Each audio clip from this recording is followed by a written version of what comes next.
Back to news. విశాఖలో స్వస్థ నారీ సశక్తి పరివార్ కార్యక్రమంలో CM Chandrababu పాల్గొన్నారు. మహిళల ఆరోగ్యానికి తమ ప్రభుత్వం ప్రాధాన్యత ఇస్తుందని సీఎం అన్నారు. సంజీవని పేరుతో సరికొత్త పథకానికి శ్రీకారం చుడుతున్నట్లు చెప్పారు. కార్పొరేట్ కంపెనీలను కూడా ఇందులో భాగస్వామ్యం చేస్తున్నట్లు చెప్పారు. ఉప్పు, పంచదార, నూనె వాడకాన్ని తగ్గించాలని సీఎం చంద్రబాబు సూచించారు.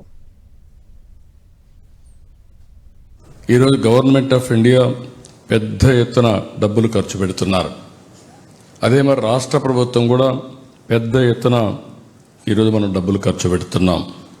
దగ్గర మీరు చూస్తే 20,000 కోట్ల రూపాయలు హెల్త్ బడ్జెట్లో మనం ఖర్చు పెడుతున్నాం. ఇంకొక పక్కన నిన్ననే ఒక నిర్ణయం తీసుకున్నాం. యూనివర్సల్ హెల్త్ ఇన్సూరెన్స్ స్కీమ్ తీసుకొచ్చాం. రాష్ట్రంలో ఉండే ప్రతి ఒక్కరికి కూడా 2,50,000 వరకు ఇన్సూరెన్స్ ఇప్పించే బాధ్యత, చిన్న పెద్ద అని తారతమ్యం లేకుండా అందరికీ ఇన్సూరెన్స్ ఇచ్చే బాధ్యత ఈ ప్రభుత్వం తీసుకుంటున్నాం. పేదవాళ్ళందరికీ ఎన్టీఆర్ వైద్య సేవ కింద 25 లక్షల వరకు ఆర్థిక సహాయం చేసే కార్యక్రమానికి కూడా శ్రీకారం చుట్టాం. ఈ రెండే కాకుండా ఇంకొక పక్కన మీరు ఒకసారి చూస్తే ఈ నెల నుంచి 8వ రాష్ట్రీయ పోషణ మాసంలో కొన్ని థీమ్స్ తీసుకుని వచ్చే నెల 16 వరకు ఒక కార్యక్రమం ఒకటి తీసుకొని ముందుకు పోతున్నారు. ఊబకాయం నియంత్రణ, చక్కెర, నూనె, అదే మరి నేను చెప్పినట్టు ఉప్పు వినియోగం తగ్గింపజేయడానికి.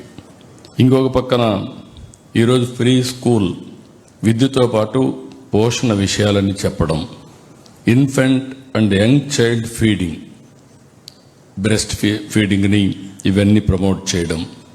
ఇంతవరకు అంగన్వాడీకి ఆడబిడ్డలే పోయేవాళ్ళు, తల్లులే పోయేవాళ్ళు. మొట్టమొదటిసారిగా తండ్రిని కూడా రమ్మని, తండ్రి తల్లి బాధ్యత పిల్లలు పెంచేది, వాళ్ళను కూడా పిలిపించి వాళ్ళతో కూడా డిస్కస్ చేయడం. అదే మరి కన్వర్జెన్స్ అండ్ డిజిటలైజేషన్. ఎక్కడికక్కడ మనం ఈరోజు ఒక వినూత్నమైన కార్యక్రమానికి రాబోయే రోజుల్లో శ్రీకారం చుడుతున్నాం. ఆ ప్రోగ్రాం మీరు చూస్తే సంజీవని. మీకు అందరికీ చరిత్రలో ఒకటి గుర్తుంటుంది. సంజీవని అంటే ఆ రోజు లక్ష్మణుడు మూర్ఛపోయి హెల్ప్లెస్ సిచ్యువేషన్లో ఉంటే బతికించుకోవాలన్నప్పుడు నేరుగా హనుమంతుడు పోయి సంజీవని మొక్క తెమ్మంటారు, ఔషధ మొక్కని. ఆ మొక్క ఏదో తెలియకుండా సంజీవని పర్వతాన్ని తీసుకొస్తాడు. అందులో నుంచి మొక్క తీసుకుని ఆ రోజు లక్ష్మణుడికి ట్రీట్మెంట్ ఇచ్చి బతికించుకుంటారు. అది చరిత్ర.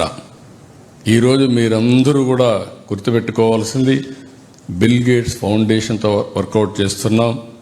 అదే సమయంలో TCS కూడా పార్ట్నర్గా చేరారు. మేము ఇవన్నీ చూసిన తర్వాత గవర్నమెంట్ ఆఫ్ ఇండియాలో ఆయుష్మాన్ భారత్ ఉంది.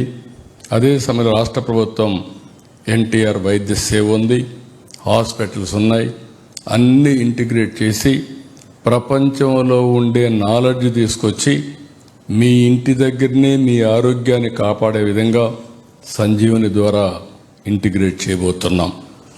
మీరు ఒక విషయం, అందరి రాష్ట్రంలో ఉండే 5 కోట్ల మంది రికార్డ్స్ అన్ని కూడా ఇచ్చేస్తాం. కొంతమంది వల్నరబుల్ పేషెంట్స్ ఉంటే మెడికల్ టెస్ట్లు కూడా చేసి అక్కడి నుంచి ఏ విధంగా preventive, curative, cost effective monitoring అవన్నీ చేస్తున్న వేరబుల్స్ కూడా వచ్చాయి.